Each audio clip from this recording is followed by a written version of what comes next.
folks, and Happy New Year, and welcome back to Mr. P's Film Review channel. And I'm going to be reviewing films that are going to be turning 25 years old. That's right, I'm going to be reviewing films from the year 1997. And the first film is the high-octane action blockbuster Con Air, which was released in 1997. It was directed by Simon West, produced by mega producer Jerry Bruckheimer, and it stars Nicolas Cage, John Malkovich, and John Cusack. In this action classic, we see Nicolas Cage play Cameron Poe, an ex-army ranger who, in the opening sequence of the film, he's jailed for 8 years after accidentally killing a man whilst defending his wife in a barroom brawl. We learn that Cameron Poe is due for parole, and he is transported on a flight that contains some of the most dangerous criminals in America, who are all being transported to a new super maximum security prison. Whilst in mid-flight, the plane is taken over by Cyrus the Virus Grissom, brilliantly played by John Malkovich, and his associates. And it's up to Cameron Poe to save the day and thwart Cyrus's plans. As always guys, before we go any further, I want you to hit that subscribe button so you can follow this channel. Hit that alarm bell as well so you get notifications when my video is going to be uploaded. And give this video a like as well to help the channel grow. Con Air marked a defining moment in the careers of both Jerry Bruckheimer and Nicolas Cage. Con Air was the first movie that Jerry Bruckheimer had produced after the untimely passing of his production partner Don Simpson. And it was felt that he couldn't produce movies by himself because everybody thought that Don Simpson was the face of the brand and he was the brains behind the outfit.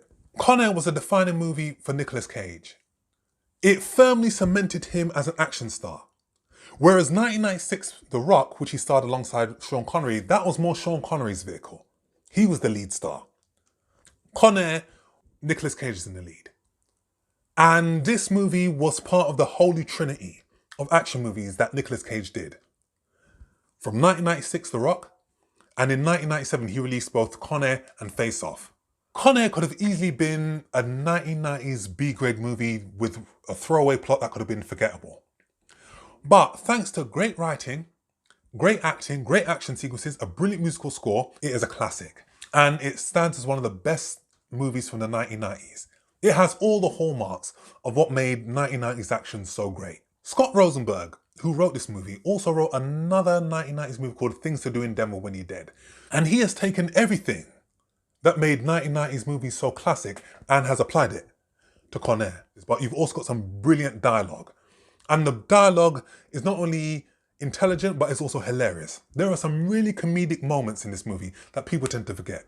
And Con Air, after The Rock, is easily the best collaboration between Jerry Bruckheimer and Nicolas Cage. Con Air, like most Jerry Bruckheimer productions, is very lavish and it's very rich. Not only both in set design, but also in visuals. And I would say that Con Air, then we have Enemy of the State. I think those are some of the best action movies that he produced on the late 1990s. But let's talk about the casting. Nicolas Cage, just a complete metamorphosis. This guy went from skinny eccentric actor in such movies as Peggy Sue Got Married to Raising Arizona to a muscular action star. But his character does have a very dodgy Alabama accent, which was panned by critics. But Nicolas Cage brings the eccentricities that make him such a good actor to the role of Cameron Poe. And I also learned that he did a lot of the stunt work himself in this movie. Cyrus the Virus Grissom. I love the names of these characters. John Malkovich, I couldn't imagine anybody else playing this role. John Malkovich knows how to do villainous very well. He was nominated for an Academy Award for 1993's In the Line of Fire. And whilst he was menacing in this role, he gets to play a more light-hearted villain in Con Air. We see him have some incredibly rich dialogue in this movie. And if you say a word about this over the radio, the next wings you see will belong to the flies buzzing over your rotting corpse. The law is down there. You lost your mind?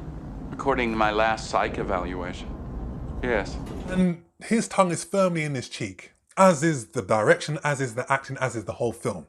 This is the film that doesn't take itself too seriously. This movie is backed up by a brilliant supporting cast, including the villains. You got Diamond Dog, played by Ving Rhames. You got Billy Bedlam, played by Nick Chinland. You got Johnny 23, played by Danny Trejo. And you got Garland Green, the Marietta Mangler, played by Steve Buscemi. And these characters are all fantastic. And the acting behind them is fantastic as well. And just like every other movie that I've reviewed that has got a really huge ensemble cast, every actor has their moment in this movie. And there was some connections because Cameron Poe's friend in this movie is Baby-O, played by Michael T. Williamson. And he and Danny Trejo both starred in Heat. We also see a very young Dave Chappelle as Pinball Parker. And Dave Chappelle is not in the movie that much, but this was the most high profile role that he had. And I learned that a lot of his dialogue was all improvised. You also see John Cusack, who plays Vince Larkin, and his character has a sub-story in this movie. Because the DEA agents place one of their agents on his plane to extract information from someone who's on the plane. And when that agent is killed, the DEA, played by Colin Meaney, who plays Duncan Malloy, another brilliant actor, and I love the banter between Malloy and Vince Larkin. They want to shoot the plane down, but Vince Larkin doesn't want to do that. And strangely enough, when I was doing my research for this movie, I learned that John Cusack didn't like working on Con Air, and he refuses to discuss it when he has interviews. But this movie has some incredibly rich dialogue and very funny dialogue that is delivered by every actor in the movie. Con Air is a very high-octane blockbuster and has some spectacular action sequences.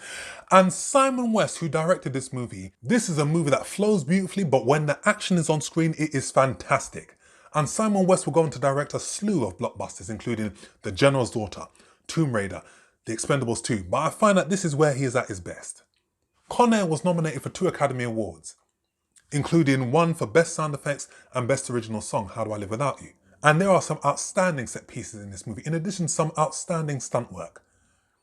From the takeover of the plane, to the fight sequence on the plane, to the shootout when they're in the desert, the plane crash in Las Vegas, to the finale sequence where Poe and Larkin are chasing after Cyrus on a fire truck on 2 motorcycles.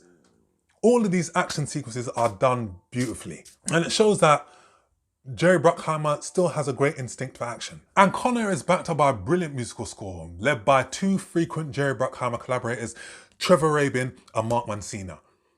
And you can feel their signature on this musical score. Mark Mancina with his utilization of guitars, and Trevor Rabin to his utilization of violins and chords. And they gel very well together. Con Air is a quintessential 1990s blockbuster. And if you can think about all the things that made a 1990s blockbuster great, Con Air has it. Simple plot, check. Brilliant characters, check. Diabolical over-the-top villain, check. Great action set pieces, check. Brilliant, funny dialogue, check. A gruesome death scene for the villain, check. And it's a shame that the magic on this movie wasn't recaptured when Scott Rosenberg, Jerry Bruckheimer and Nicolas Cage collaborated for 2000's Gone in 60 Seconds, which is how long it stayed in my mind for after watching the movie, because it was that shit. And how can you not associate Con Air without listening to that song, Sweet Home Alabama, which is just a signature staple of Con Air. After 25 years, Con Air, an action classic. One of my favourite movies, one of Nick Cage's best performances. I'll give this film a very strong 9 out of 10. So guys, that's my review. As always, thanks for watching. Keep watching because there will be more reviews coming. I want you to hit that subscribe button so you can follow this channel. Hit that alarm bell as well so you can get notifications when the video is going to be uploaded. Give this video a like as well. Leave your comment with whether you've seen Con Air and what is your favourite scene from that movie. Comment down below and I shall see you all on the next film review.